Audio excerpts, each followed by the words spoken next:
رب اشرح لي صدري واحلل عقدة من لساني يفقهوا قولي.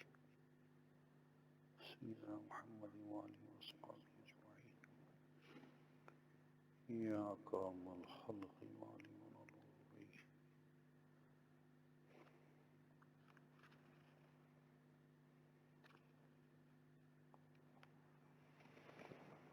سيدنا محمد وآله وصحبه أجمعين.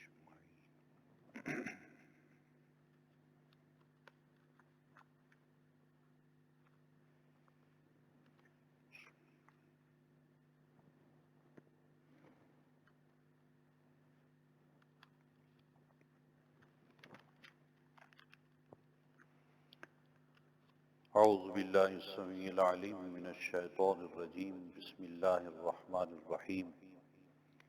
إن الله وملائكته يصلون على النبي يا أيها الذين آمنوا صلوا عليه وسلموا تسليما. اللهم صل على سيدنا ومولانا محمد وعلى آل سيدنا ومولانا محمد وبارك وسلم صلاة وسلاما عليك سيدي يا رسول الله. برادران اسلام، عزتوں کے لائق خواتین اسلام، الحمدللہ اللہ رب العالمین کا فضل کرم، ماہ رمضان المبارک اپنی برکتوں اور رحمتوں کے ساتھ اپنا سفر جاری رکھی ہوئے ہے۔ خوش نصیب وہ لوگ ہیں جو حالت ایمان میں اس ماہ مقدس کی خوبصورت دن رات میں اپنی ظاہر باطن کی کو سنوارنے میں مصروف ہیں اور اپنی دنیا و آخرت سجانے اور سنوارنے میں اپنے رب کی بارگاہ میں ارگرار رہتے ہیں۔ اعمال کی وجہ آوری ہو رہی ہے اور رمضان المبارک کی ظاہری باطنی فیضان سے اپنے سینے روشن اور منور کر رہے ہیں۔ دیکھیں یہ زندگی اتنی تیزی سے گزرتی ہے، اگر کسی پل پہ برج پہ کھڑے ہو کر دریا کے اوپر نیچے غور سے دیکھیں تو پانی کتنی تیزی سے گزر رہا ہوتا، اس طرح زندگی بھی گزر رہی ہے۔ اور اتنے تیز رفتاری میں رمضان المبارک کا مل جانا، جس کا ایک لمحہ بڑا قیمتی ہے، ایک دن بڑی عظمت والا، رات عظمت والے، بخشش ہی بخشے، بلاوے ہی بلاوے، گناہ معاف کیے جا رہے ہیں، دل دھوئے جا رہے ہیں، جی روح پاکیزہ کی جا رہی ہے، جنت کے دروازے کھول دیے گئے ہیں، جہنم کے دروازے بند کر دیے گئے ہیں، ازلی دشمن ہمارا اس کو اریسٹ کر دیا گیا ہے۔ تو ایسے ماحول میں یہ کتنا قیمتی لمحہ ہے۔ سارے جہان کی بندے کے پاس دولت ہو جائے نا تو پورا رمضان المبارک کا ایک لمحہ کوئی خرید نہیں سکتا۔ اتنی عظمتوں والے دن ہیں، بے قدری سستی کالی نہیں کرنی ہے اور بڑے پیار کے ساتھ آگے بڑھنا ہے تاکہ اللہ تعالی ہمارا ظاہر باطن روشن فرمائے۔ عام حالات میں بندے کو دیکھ کرنا وہ سوچتا ہے کہ میں بھی اس کے طرح کا ہو جاؤں۔ رنگ دیکھا تو اس پہ رہ گیا، کپڑے دیکھے تو وہی دیکھتا رہتا ہے، گاڑی اونچی بڑی دیکھ لی تو اس کا دل ہوتا ہے یہ میرے پاس بھی ہونی چاہیے۔ اور بعض لوگ تو ایسے ہیں کہ وہ کسی کا نسب عصب دیکھ لیں تو اس کو پر بھی اعتراض آتے ہیں، جی وہ وجاہت، سروس، جاب، منصب، عہدہ، برسے کہ کوئی بھی چیز دیکھ لینا تو اس کو دیکھتے رہ جاتے ہیں، اس پر پھر وہ سوچتے ہیں کہ یہ میرے پاس بھی ہونا چاہیے، پھر اس کو ہی مقصد بنا لیتے ہیں۔ حالانکہ یہ ایسی سوچ ہے کہ جس کا ہمیں پابند نہیں کیا گیا، یہ اللہ رب العالمین کی تقسیم ہے، وہ جس کو جو دیتا ہے اس کی مرضی ہے، اس کا کرم ہے۔ اور جیسے ہی بندہ اس راہ میں لگ جائے نا کہ یہ میرے پاس بھی ہونی چاہیے، مجھے بھی اس طرح ہونا چاہیے، تو پھر وہ کیا کرتا ہے؟ کوشش کرتا ہے، کوشش نہیں ہوتی تو بنتا نہیں ہے، تو پھر کیا کرتا ہے؟ 2 نمبر طریقہ شروع کر دیتا ہے، حرام حلال کو نہیں دیکھتا، جی پھر وہ جس کے پاس یہ چیزیں موجود ہوں اس کے ساتھ اس کو حسد ہو جاتا ہے، جیلسی ہو جاتی ہے۔ اس لیے اللہ رب العالمین نے انسان کی اس کمزوری کو دور کرنے کے لیے فرمایا کہ یہ جو چیزیں میں کسی کے پاس تم دیکھتے ہو یہ اس کا کوئی کمال نہیں ہے، یہ تو میرا کمال ہے کہ میں نے اس کو دے رکھی، میں نے اپنی بارگاہ سے اس کو یہ دیا ہے، لہذا تم اس کی اس چیز کو دیکھ کر اس پر نہ اتراؤ کسی کا قد بڑا ہے یا چھوٹا ہے، میرا چھوٹا کیوں، اس کا بڑا ہونا ہے، میرا بھی بڑا ہونا چاہیے، یا رنگ ایسا کیوں ہے، ایسا کیوں ہے، مجھے مرد ہونا چاہیے، مجھے عورت ہونا، یعنی ایسی خیالات جو پیدا ہوتے ہیں، یہ ایسے خیالات ہیں جن کی وجہ سے ایمان بھی کمزور ہوتا ہے اور بندے کے اندر کا سکون بھی ختم ہوتا ہے، بندہ جیلسی کی نظر ہو جاتا ہے۔ تو اللہ رب العالمین فرماتا ہے رہ گئی یہ دنیا کے معاملات، میرا حکمت ہے، میری قدرت کے مظاہرے ہیں، اور میرا سلسلہ قدرت اور حکمت کے یہ سارے سلسلے ہیں، کسی کو میں زیادہ دیتا ہوں، کسی کو کم دیتا ہوں، کسی کو کیوں زیادہ دیتا ہوں، اس میں بھی حکمت ہوتی ہے، کس کو کیسا ہونا چاہیے یہ میری مرضی ہے۔ رہ گئی اصل جو چیز ہے اس میں تو کوئی کمی نہیں ہے، مرد شکل کا والا ہو، عقل والا ہو یا نہ ہو، جی قد چھوٹا ہو اس کا یا بڑا ہو، یا عورت جس رنگ میں بھی ہو، جیسی بھی حالت میں ہو، اس کے لیے میرے دروازے تو بند نہیں ہیں۔ وہ اگر عمل کرے، وہ تقوی اختیار کرے، تو میرے بارگاہ میں دونوں کو قرب ملتا ہے۔ اصل جو چیز ہے وہ تو آخرت کی ہے، اصل جو ہے معاملہ وہ تو قرب کا ہے، اس میں تو یہ کوئی چیزیں رکاوٹ نہیں ہوتی، اور یہ بھی کوئی گارنٹی نہیں ہے کہ جن لوگوں کے پاس یہ چیزیں ہیں وہ قد خدا تعالیٰ کی بارگاہ میں بڑے قریب ہیں، کیونکہ یہ تو نہیں دیکھا جاتا اس بارگاہ میں، جسم نہیں دیکھا جاتا اس بارگاہ میں، بظاہر عمل نہیں دیکھے جاتے، صورتیں نہیں دیکھی جاتی کہ اس کی صورت بڑی حسین ہے لہذا یہ جنت میں چلا جائے گا، یہ نہیں ہے، وہاں تو عمل پر فیصلے ہونے ہیں، وہاں تو اچھے خلق پر فیصلے ہونے ہیں، وہاں تو تقوی اور والے کو اکرام اور عزت ملنے والی ہے۔ اس لیے یہ چیزیں اس حقیقی مقصد کے پیش نظر یا حقیقی مقصد کے لیے درمیان میں آڑے نہیں آتی، لیکن تم کیوں ان کے پیچھے پڑ گئے ہو اور اسی میں اپنی زندگی تباہ کر رہے ہو، جیلسی کی نظر ہو گئی ہے جناب، اور بڑی گاڑی اور بڑا گھر اور بڑا محل اور زیادہ سے زیادہ جائیداد اور بینک بیلنس، فلاں کے پاس اتنا ہے تو میرے پاس بھی ایسا ہونا چاہیے، اس میں ہی زندگی تباہ و برباد ہو رہی ہے۔ اللہ رب العالمین فرماتا ہے وَلَا تَتَمَنَّوْا مَا فَضَّلَ اللَّهُ بِهِ بَعْضَكُمْ عَلَىٰ بَعْضٍ، نہ تمنا کرو تم اس چیز کی جو ہم نے بعض لوگوں کو بعض پر جس میں فضیلت دی ہے، یعنی ہم نے بعض لوگوں کو بعض چیزوں پر بزرگی دی ہے کچھ چیزیں دے کر، تو تم اس کی آرزو نہ کرو کہ تم اس کو مقصد بنا کر تم اپنی زندگی تباہ نہ کرو، کیونکہ وہ تو میرے فیصلے ہیں، کسی کو تھوڑی دیتا ہوں اور کسی کو بہتا دیتا ہوں۔ یعنی اس میں ایمان والوں کو باخبر کر دیا گیا کہ اپنے آپ کو تم اس فضول قسم کی سوچ میں نہ رکھو، یہ ظاہری دنیا کے جو ظاہری سسٹم ہے اس کے پیچھے لگ کر تم اصل مقصد کو نہ بھولو، اصل مقصد میں تم پہنچنے کے لیے یہ چیزیں آڑے آ رہی ہیں، یہ چیزیں رکاوٹ بن رہی ہیں، اور ان چیزوں کی وجہ سے کسی کو قرب نہیں ملے گا، قرب تو اسی وجہ سے ملے گا جو جتنا اللہ تعالیٰ سے ڈرے گا، جو جتنا سچائی پہ رہے گا۔ اور فرمایا لِلرِّجَالِ نَصِیبٌ مِّمَّا مَکْتَسَبُوا، اللہ تعالیٰ نے گھر کی جو ریاست میں جو سربراہی ہے نا، وہ چونکہ کوئی بھی جماعت ادارہ جس میں جب تک کوئی سربراہ نہ ہو اس وقت تک وہ سسٹم صحیح نہیں چلتا، تو گھر بھی چھوٹی سی ریاست ہے، اس ریاست میں اللہ رب العالمین نے مرد کو قوام بنایا ہے، نگہبان بنایا ہے، نگران بنایا ہے۔ کیوں؟ ایک تو وہ ہے کہ فطرتاً قرآن کہتا ہے کہ تم دیکھو اس میں کچھ صلاحیتیں ایسی ہیں جو عورت میں موجود نہیں ہیں، دکھ کو برداشت کر جانا، صبر کرنا، اور پھر بہت سارے معاملات میں جو باہر کے ماحول سے ہو کر آنا، کچھ فطرتی تم دیکھو کہ عورت میں کچھ ایسی تکالیف ہیں کہ وہ پوری طرح ایک جیسی پوزیشن اس کی رہتی نہیں ہے، اور اس کے مقابلے میں جو مرد ہے اس کی صلاحیت، قوت، عقل، فہم، سوچ، تدبر کے لحاظ سے اللہ فرماتے ہیں یہ فضیلت ہم نے دی ہے۔ اور پھر جو ہم نے اس کو قوام اور نگران بنایا ہے، اس کی دوسری بات یہ بتائی ہے کہ یہ کمائی کر کے اپنی اولاد اور اپنی بیوی پر خرچ کرتا ہے۔ جی یہ رہ گئی ڈیوٹی دونوں کی ہے، حقوق دونوں کے ہیں، اس کا یہ مطلب نہیں کہ عورت کے حقوق نہیں ہیں۔ سورۃ النساء میں اللہ تعالیٰ یہ سب کچھ بیان کرتا ہے، اور اس طرح آگے چل کے فرمایا للرجال نصیب مما اکتسبوا، مردوں کے لیے ان کا حصہ ہے جو اس میں جو وہ کمائی کرتے ہیں۔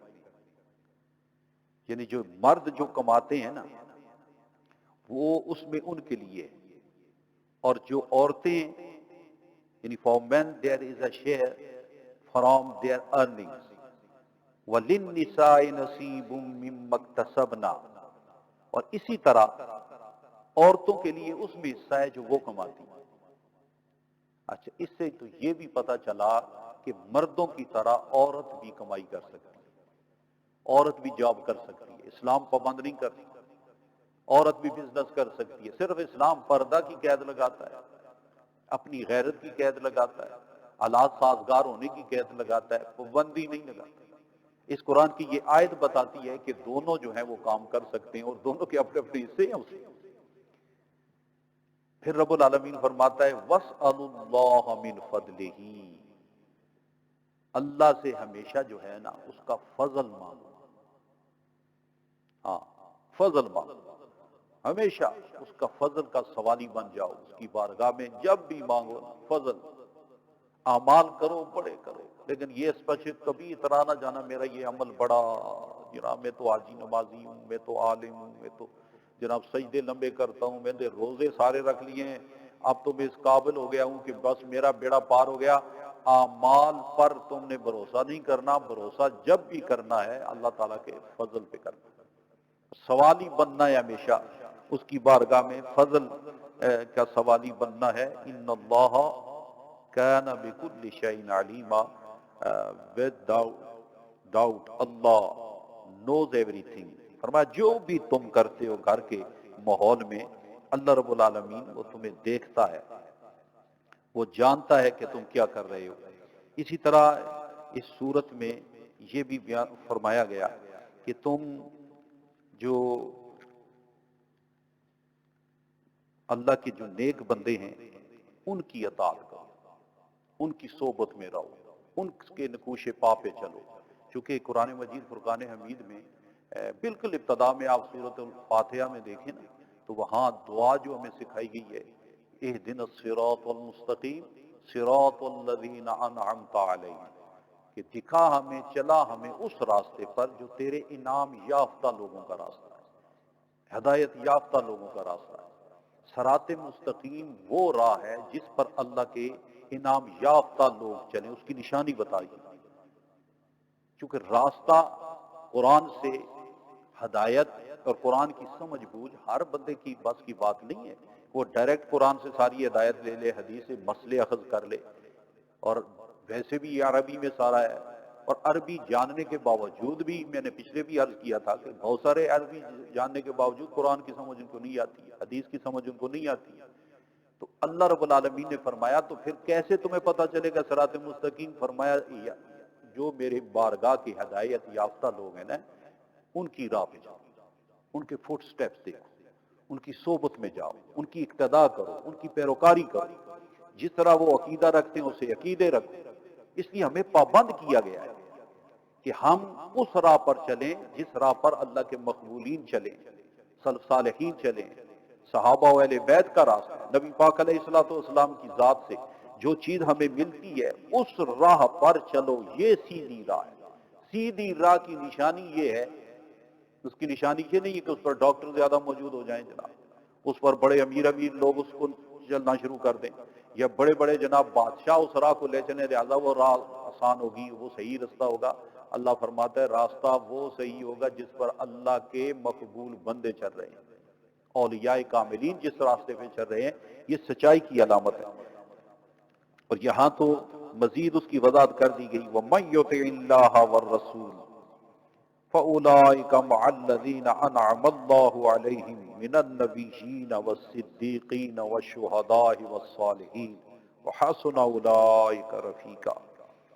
اب بتایا گیا کہ جو لوگ اللہ اور اس کے رسول کی اطاعت کرتے ہیں وہ انہی لوگوں کے ساتھ ہوں گے جن لوگوں پر اللہ نے انعام فرمایا ہے، جن لوگوں پر اللہ رب العالمین نے اپنا کرم کیا ہے، ان کو صحیح راستہ عطا کیا ہے، انعام یافتہ بنایا ہے۔ اور وہ کون ہیں؟ النبی، وہ نبی ہیں، وہ صدیقین ہیں، وہ سچے ہیں، ٹروتھ فل لوگ، وہ شہداء ہیں، وہ شہید لوگ ہیں، والصالحین، اور نیک بندے، وائس پیپل، یعنی یہ لوگ بتا دیے گئے کہ یہ وہ لوگ ہیں جو ہدایت یافتہ ہیں، ان کی راہ سچی راہ ہے۔ اس لیے جس وقت کوئی نیا کوئی فتنہ اٹھتا ہے، فتنے آپ کو پتہ ہے فتنوں کا دور ہے، آئے روز نیا فرقہ نیا فتنہ اٹھتا ہے جناب، اور ہر ایک کے ہاتھ میں قرآن پاک ہوتا ہے۔ آپ اگر اس کو لیں نا جو کہتا ہے قرآن مخلوق ہے، اس نے بھی قرآن سے یہ آیت پیش کر دی، اور وہ فتنہ جو دارہ اسلام سے بھی خارج ہو گیا ہے کہ نبی پاک صلی اللہ علیہ وسلم آخری نبی ہے، اور وہ کہتا ہے نہیں عام ہے، وہ بھی قرآن سے آیتوں کا مفہوم بدل کر کے آیتیں پیش کر رہا ہے۔ اور وہ لوگ جو نبی پاک کی تنقید کرتے ہیں، اللہ تعالیٰ کو جھوٹا کہتے ہیں، اور نہ جانے کیا کیا فتنے انہوں نے اٹھائے رکھے ہوئے ہیں، اور 1400 سال سے مسلمان جن عقیدوں پر تھے ان کو شرک اور نہ جانے کیا کیا فتوے لگاتے ہیں، وہ بھی قرآن سے آیتیں پیش کرتے ہیں، وہ بھی قرآن سے مفہوم بدلتے ہیں۔ تو یہ ایسی راہ میں کیسے پتہ چلے گا ان فتنوں کے دور میں کہ سچی راہ کون سی ہے؟ اللہ فرماتا ہے تم قرآن پڑھو، تمہیں ادھر ادھر دائیں بائیں نہیں جاؤ گے، میں بتا جو رہا ہوں، قرآن سمجھا جو رہا ہے کہ سیدھا راستہ ان لوگوں کا ہے جو اللہ تعالیٰ کے نیک بندے ہیں۔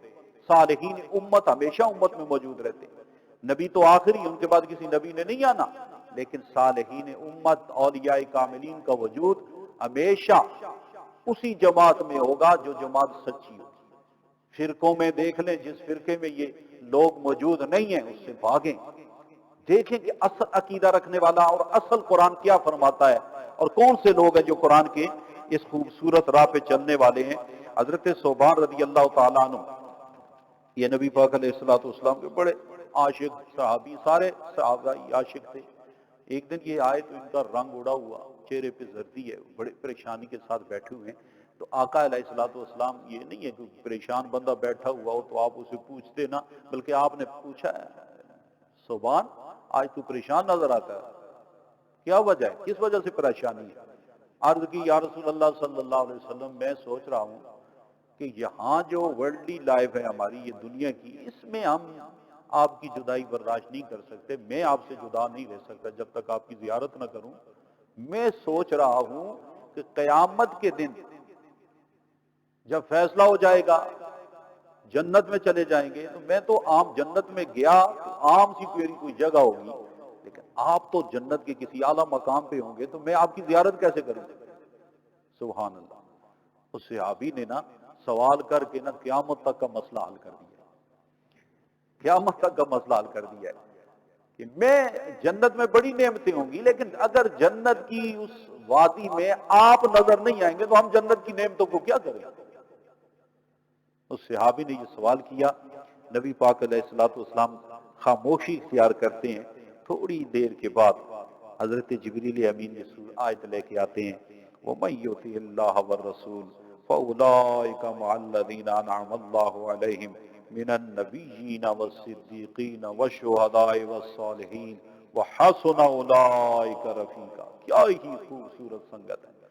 تو نبی پاک علیہ الصلوۃ والسلام نے فرمایا، وہ میرے صحابی، قیامت کے دن المرء مع من احبا، قیامت کے دن ہر بندہ اسی کے ساتھ ہوگا جس سے محبت کرتا ہو۔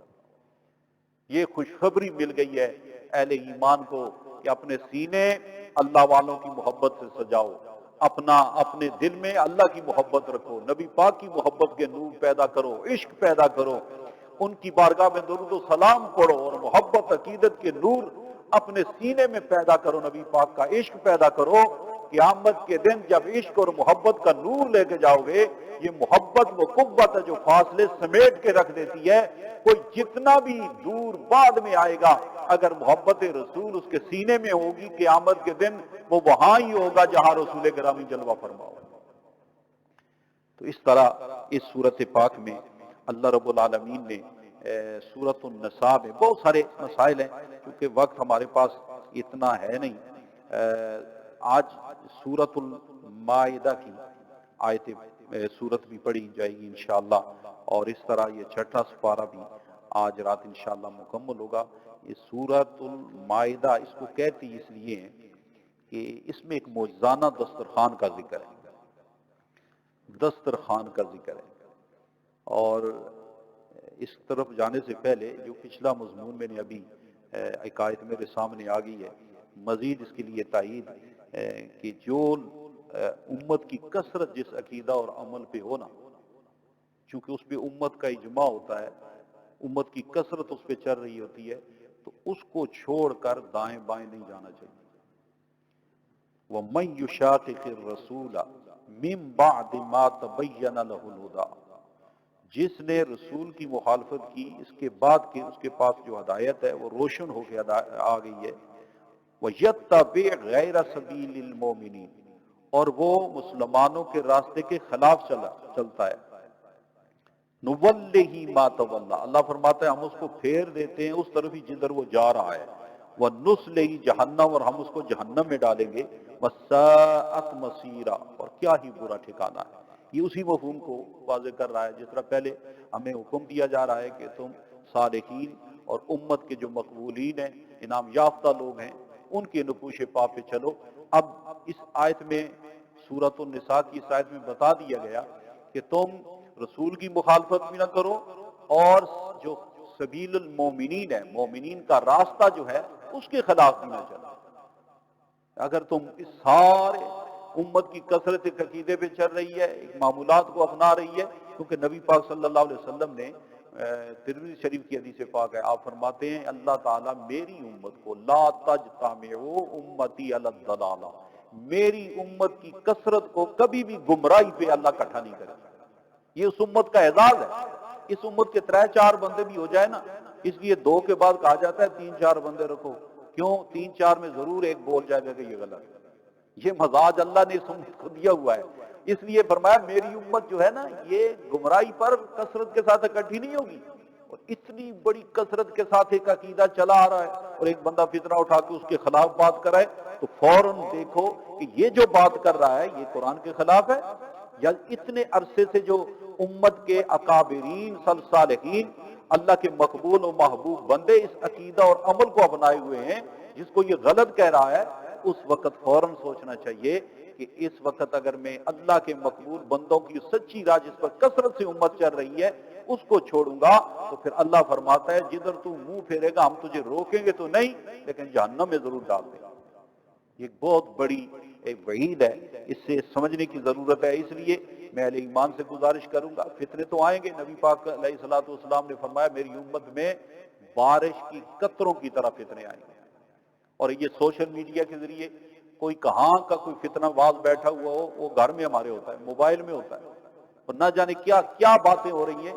اس لیے وہ بھی سب قرآن لے کے ہی آتے ہیں، ہاتھ میں قرآن پکڑے ہوتے ہیں انہوں نے، لیکن بات ایسی کر رہے ہوتے ہیں جو آج تک سنی ہی نہیں ہوتی، بالکل اسلام کے بنیادی عقائد کے خلاف ان کا ٹکراؤ ہے، صحابہ کی توہین ہے، اہل بیت کی توہین کر رہے ہیں، نبی پاک کی توہین ہو رہی ہے، خود اللہ رب العالمین کی بارگاہ میں ایسے لفظ وہ بول رہے ہوتے ہیں کہ بندہ سوچ کے ڈر جاتا ہے کہ اتنی داڑھی والا بندہ اور اتنا بڑے الفاظ بولتا ہے، کلمہ بھی پڑھنے کا دعوے دار ہے۔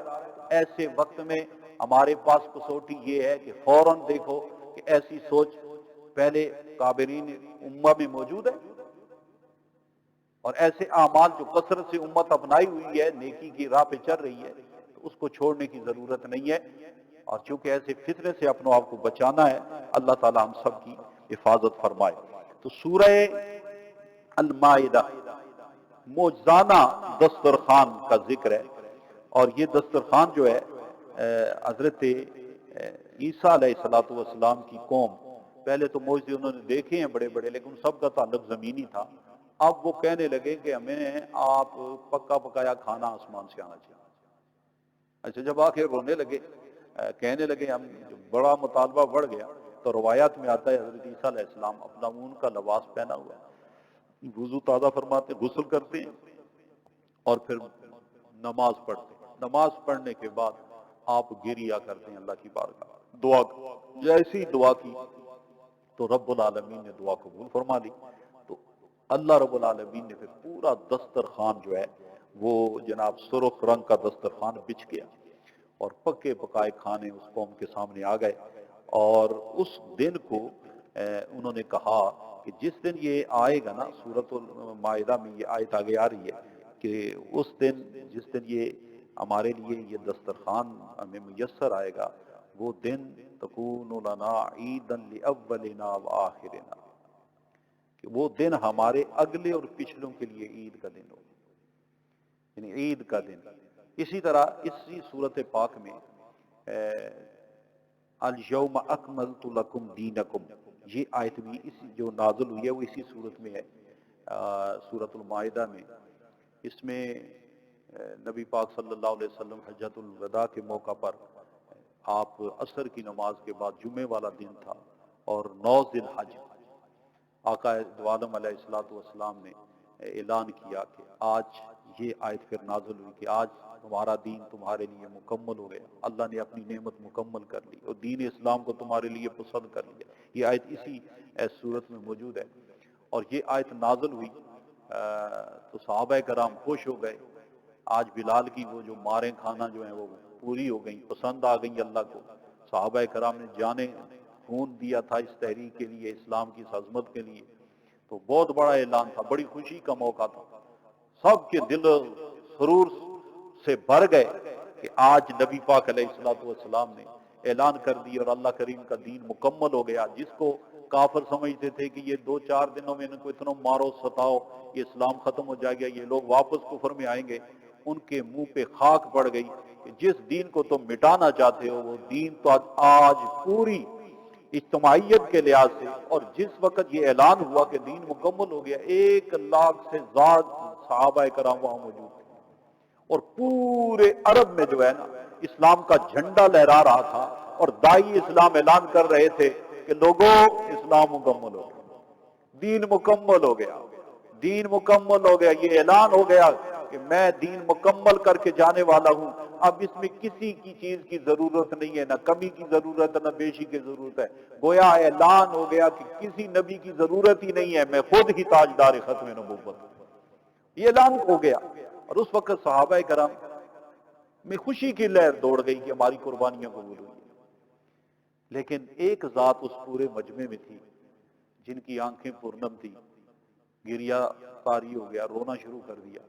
لوگ حیران ہوئے کہ یہ رونے کا وقت تو نہیں ہے، رونے کی کون سی بات ہے؟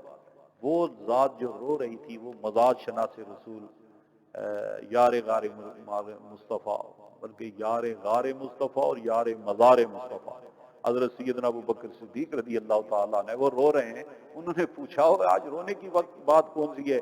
آپ نے فرمایا تمہیں پتہ نہیں، دین مکمل ہو گیا ہے، نبی پاک کی بعثت کا کام ہو گیا ہے، اب ہمارے آقا بہت جلد ہم سے جدا ہونے والے، اس میں تو اعلان ہو رہا ہے آپ کے جانے کا۔ تو اسی طرح ہوا، کچھ دنوں کے بعد بہت تھوڑے ہی عرصے میں نبی پاک علیہ الصلوۃ والسلام کا وصال ہو گیا۔ اچھا، یہ آیت حضرت ابن عباس رضی اللہ تعالیٰ عنہ فرماتے ہیں کہ ترمذی شریف کی روایت ہے کہ میں یہ آیت پڑھ رہا تھا تو ایک یہودی جو ہے وہ میرے پاس آیا، کہنے لگا عبداللہ ابن عباس، اگر یہ آیت ہم میں نازل ہوتی نا تو ہم اس دن کو عید کے طور پہ مناتے، ہم اس دن کو عید کے طور پہ مناتے۔ آپ نے فرمایا جس دن یہ آیت نازل ہوئی نا اس دن ہم 2 عیدیں کر رہے تھے، ایک جمعہ تھا دوسری 9 ذی الحج تھا، اور دونوں عید کے دن۔ اچھا، یہاں حضرت ابن عباس نے نہیں فرمایا کہ تو کیسی بات کرتا ہے، ہمارے نزدیک کوئی نعمت جس دن آئے یا کوئی خوشی کا دن ہو وہ تو بدعت ہے، اس کو منع نہیں کی۔ اگر ایک خوشی کے دن نعمت ملنے کو، خاص نعمت ملنے کی وجہ سے اس دن خوشی کرنا، عید کے طور پہ منانا، عبادت کرنا، صدقہ و خیرات کرنا، اگر یہ بدعت ہوتا تو حضرت ابن عباس اسی وقت اس یہودی سے کہہ دیتے کہ یہ تو ہمارے یہاں بدعت ہے، ہم عید نہیں مناتے اس دن۔ لیکن آپ نے یہ نہیں کہا، بلکہ آپ نے فرمایا اس دن تو ویسے ہی ہم 2 عیدیں منا رہے ہیں۔ اور یہ مائدہ نازل ہوا نا، اس پر کرسچن جو ہے عیسائی آج بھی سنڈے کے دن وہ اپنا عید کا سلسلہ کرتے ہیں، یعنی نعمت کے مل جانے پر خوشی کرنا۔ یہ قرآن مزاج دے رہا ہے، قرآن بتا رہا ہے کہ نعمت ملے تو اس دن خوشی کا اظہار کرو، اس دن کو عید کے طور پہ مناؤ۔ اب ساری خوشیاں، ساری نعمتیں اب ایک طرف رکھیں، نبی پاک علیہ الصلوۃ والسلام کی آمد اللہ کی سب سے بڑی نعمت ہے، سب سے بڑی رحمت۔ آپ نعمت عظمیٰ ہیں، آپ کے ذریعے اللہ میں لاکھ بے شمار لافانی اور فانی نعمتیں عطا فرمائی ہیں اس آپ کی آمد پر خوشی منانا بھی قرآن کی ان آیات سے بھی ثابت ہو رہا ہے کہ اللہ کے محبوب بندے محبوب رسول صلی اللہ علیہ وسلم کی آمد والے دن ان کی خوشی منانا اور خوشی کرنا یہ جائز ہے اور ثواب ہے. اللہ تعالیٰ وقتوں ملکوں کی عید منائی جاتی ہے، عید الوطنی. جس دن جی فلاں ملک ہوا عید الوطنی ہے، جی عید الوطنی ہے. خدا کے بندو عید وطنی مناتے وہ کہاں سے ثابت؟ عید میلاد النبی تو مناؤ نا، پھر خوشی مناؤ. نہ نبی پاک نہ ہوتے نہ وطن ہوتا، نہ پاکستان ڈے ہوتا، نہ ایران ڈے ہوتا، نہ افغانستان ڈے ہوتا، نہ سعودی عرب ڈے ہوتا. ارے یہ سارا صدقہ تو نبی پاک علیہ الصلوۃ والسلام کی آمد کا ہے کہ اللہ تعالیٰ نے پھر رحمتوں نعمتوں کے دروازے ہم پر کھول دیے. اللہ رب العالمین نے اس صورت کے پھر ہمیں بتایا کہ کچھ چیزیں ایسی ہیں، پالیسی دی جا رہی ہے. ایک تو ہے ایمان والو اوفو بالعقود، فلفل یور پرومسز، یعنی وعدہ کرو نا تو وعدہ پورا. وعدہ مسلمان سے کرو یا غیر مسلم سے کرو، دینی معاملہ میں کرو یا دنیاوی معاملہ میں کرو. فرمایا یہ تمہارا شعار ہونا چاہیے کہ وعدہ کرو تو پورا کرو. مومن کی نشانی ہے کہ وہ وعدہ خلافی نہیں کرتا. منافق کی نشانی ہے جب وعدہ کرے وعدہ خلافی کرتا ہے، بات کرے تو گالی دیتا ہے، امانت دے تو خیانت کرتا ہے. یعنی یہ چیزیں ہمیں اپنے روکنا ہے تاکہ نفاق ہمارے اندر سے ختم ہو.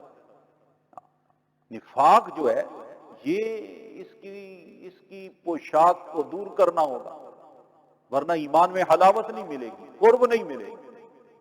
اس لیے اسی آیت میں منافقوں کا مزید ذکر ہوا ہے کہ وہ مذبذب بین ذالک رہتے ہیں، وہ ادھر ادھر کے رہتے ہیں، نہ ادھر نہ ادھر، نہ یقین پہ رہتے ہیں، بے یقینے خود بھی لوگوں کو بھی بے یقینہ کرتے رہتے ہیں. اور اسی آیت میں اسی صورت میں ان کا مزید ذکر بھی کیا گیا ہے کہ وہ ان المنافقین یخادعون اللہ وہو خادعہم، کہ بے شک جو منافق ہیں وہ اپنے گمان میں اللہ کو دھوکہ دیتے ہیں، اور وہ اللہ جو ہے ان کو دھوکے کا جو ہے نا سزا دینے والا ہے. اور اس میں بھی ترجمہ کرتے ہوئے نعوذ باللہ کچھ لوگوں نے غلطی کھائی ہے. اس کا ترجمہ یہ کیا ہے کہ جو وہ اپنے گمان میں وہ کیا کرتے ہیں وہ انہوں نے ترجمہ یہ کیا ہے کہ بے شک جو منافق ہیں وہ دھوکہ دیتے ہیں اللہ کو، وَهُوَ خَادِعُهُمْ، اور اللہ دھوکہ دیتا ہے ان کو. کچھ نے کیا وہ داؤ دے کرتے ہیں اللہ سے اور اللہ داؤ کرتا ہے ان سے. یہ بھی ان آیتوں میں سے ہے جس میں ترجمہ کرتے وقت توجہ نہیں دی گئی، اور ایک غلط لفظ جو ہے وہ نعوذ باللہ اللہ تعالیٰ کی طرف منسوب کیا گیا ہے. دغا، فریب اور دھوکہ کا لفظ یہاں لگایا گیا ہے. اسی طرح اللہ رب العالمین مزید فرماتا ہے وَتَعَاوَنُوا عَلَى الْبِرِّ وَالتَّقْوَى وَلَا تَعَاوَنُوا عَلَى الْإِثْمِ وَالْعُدْوَانِ وَاتَّقُوا اللَّهَ إِنَّ اللَّهَ شَدِيدُ الْعِقَابِ، کہ دنیا کے معاملات میں فرمایا help each other in righteousness and piety, یہ نیک اور سچی بات، ایک دوسرے کے ساتھ تعاون کرو اور برے کاموں میں، سرکشی کے کاموں میں، گناہ کے کاموں میں ایک دوسرے کی ہیلپ نہ کرو، اور ہیلپ نہ کرو. واتقوا اللہ، اللہ سے ڈرتے رہو. ان اللہ شدید العقاب، بے شک اللہ سخت عذاب، اللہ کا عذاب بڑا سخت ہے. یہاں منع کیا گیا ہے کہ ہیلپ کرو، مدد کرو، دوستی یاری میں آؤ، ایک دوسرے کے ساتھ تعاون کرو، لیکن یہ نہیں ایک بندہ رانگ جا رہا ہے، غلط جا رہا ہے، ظلم کر رہا ہے اور پھر ظالم ہے، تم اس کے ساتھ دوستی میں آ کر اس کا رنگ پڑو کہ جناب یہ میرا دوست ہے لہٰذا میں اس کی سپورٹ کرتا ہوں. نہ سپورٹ میں ایسے بندے کی مدد کرنی ہے اور نہ ووٹ دے کے مدد کرنی ہے. اگر آپ کی ووٹ اور سپورٹ سے کوئی بندہ اور طاقت میں آ کر ظلم کر رہا ہے تو آپ بھی اس کے ظلم میں برابر کے شریک ہیں. اللہ فرماتا ہے میرے عذاب سے ڈرو، سب سے پہلے ترجیح مجھے دو کہ میں اللہ تم سے کس بات میں راضی ہوں، میرا حکم دے. اپنی یاریاں نہ چلاؤ، یہ کوئی یار بھی قبر کے اندر نہیں جائے.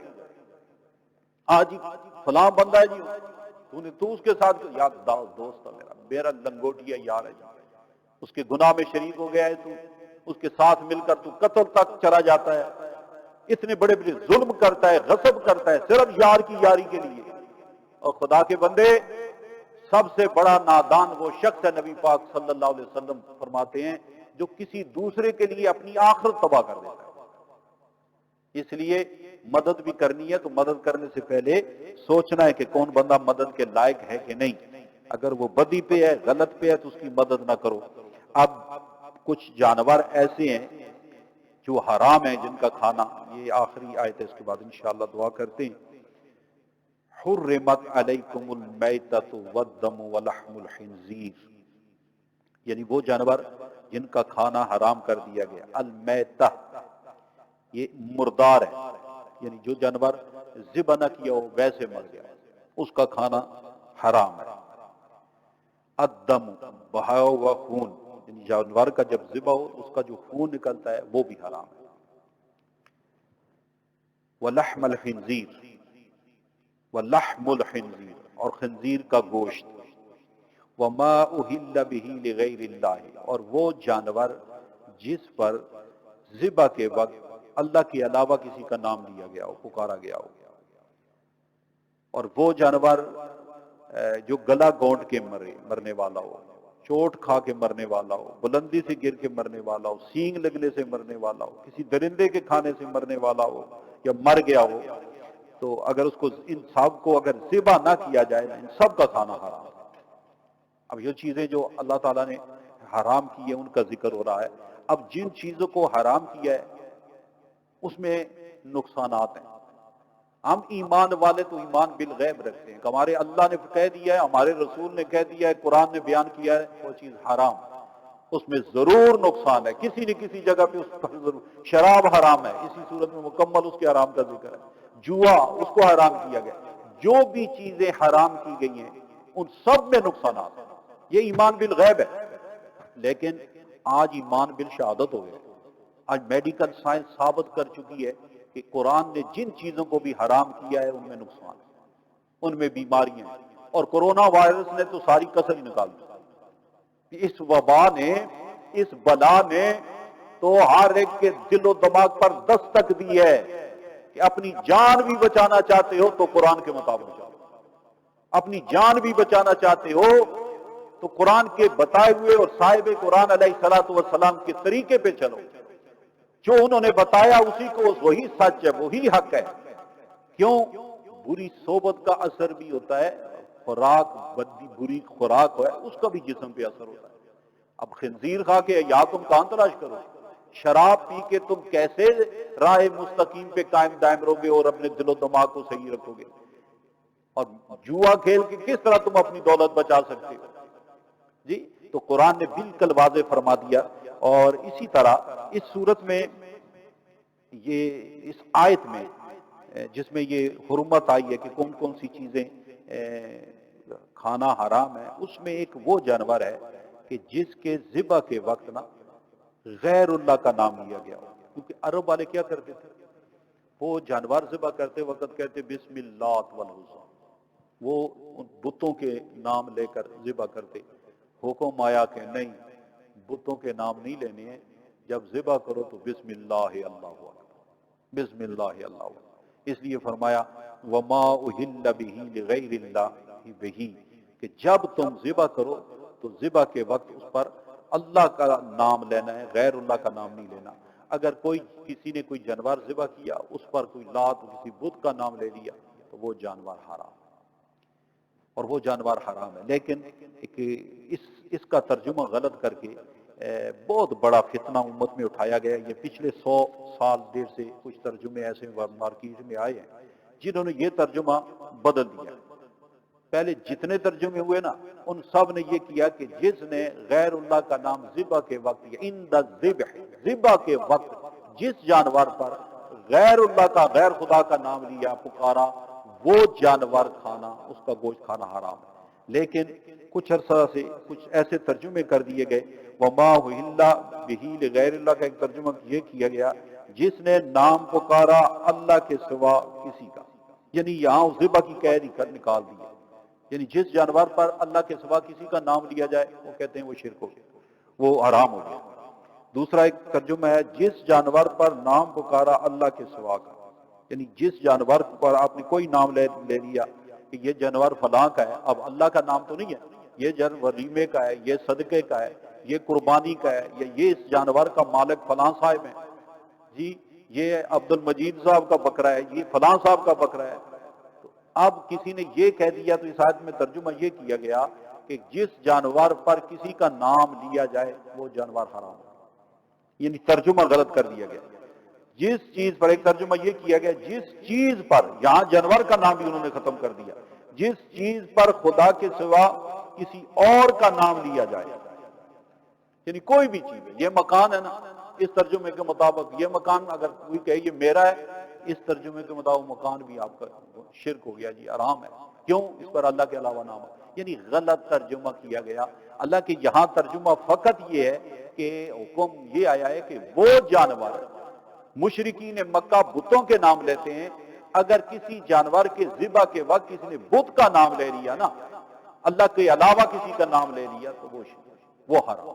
لیکن افسوس ایسے ترجمے کر کے اس کو پھیلا دیا گیا.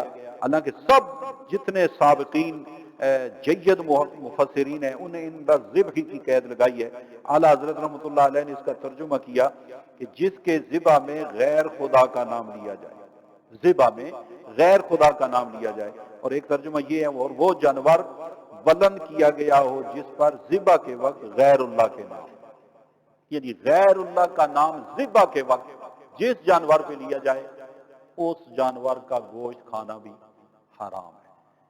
اس کے علاوہ اب یہ اگر کسی ایسے بندے کے پاس کوئی بکرا یا کوئی چھترا ہے، اس نے اپنے بت کے نام کا رکھا ہوا تھا اور کسی مسلمان کے ہاتھ سے چڑھ گیا ذبح کے وقت، اس نے ذبح کرتے وقت پڑھ لیا نا بسم اللہ اللہ اکبر، کسی بھی مفتی سے پوچھ لیں وہ کہے گا وہ حلال ہے. کیوں؟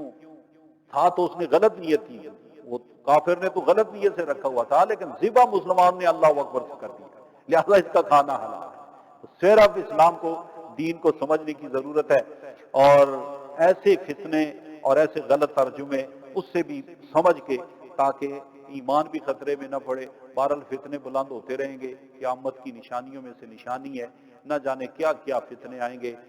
بچنے کی ضرورت ہے، اپنی دعاؤں میں اللہ کی بارگاہ میں گڑ گڑانے کی ضرورت ہے، کیونکہ ایمانی خطرات بہت زیادہ ہیں، بہت زیادہ ہیں.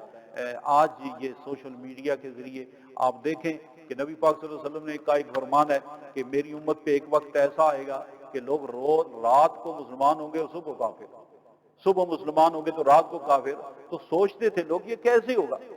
ایک بندہ اپنے گھروں میں بیٹھا ہوا ہے تو وہ کیسے کافر مسلمان ہوتا رہے گا، کافر مسلمان، مسلمان کافر ہوتا رہے گا؟ سوشل میڈیا نے بتا دیا کہ آپ گھر میں جا کے دیکھو کیا کیا کچھ نہیں ہو رہا. اپنے موبائل پہ، اپنے نیٹ پہ دیکھتے ہوئے اگر کسی ایسے بندے کی تصدیق کر دی جس میں ظلم ہے، جس میں بدعقیدگی ہے، جس میں توہین ہے، جس میں شرک ہے، اور جس میں بے ادبی ہے، جس میں گستاخی ہے، اور جس میں اللہ اور اس کے رسول کے بتائے ہوئے عقائد اور جو بتائے ہوئے معمولات اللہ کے مقبول بندوں کے خلاف ہیں، سبیل المومنین سے ہٹے ہوئے کوئی راہ ہے، اس راہ پہ جو بندہ چل جائے گا تو صاف ظاہر ہے اس کا ایمان خطرے میں چلا جائے گا. دعا کریں اللہ رب العالمین ہمارے ایمان، جان، عزت و آبرو کی حفاظت فرمائے. آمین. اللہم صلی وسلم وبارک علی سیدنا محمد معدن الجود والکرم منبع العلم والحلم والحکم وآلہ واصحابہ اجمعین. الحمد للہ رب العالمین. یا اکرم الاکرمین، یا ارحم الراحمین، یا رحمان الدنیا، یا رحیم الآخرہ. اہدنا الصراط المستقیم. ایاک نعبد و ایاک نستعین. اہدنا الصراط المستقیم صراط الذین انعمت علیہم غیر المغضوب علیہم ولا الضالین. یا رب بالمصطفى بلغ مقاصدنا واغفر لنا ما مضى یا واسع الکرم. وصلی اللہ تعالی علی خیر خلقہ محمد وآلہ واصحابہ اجمعین برحمتک یا ارحم الراحمین.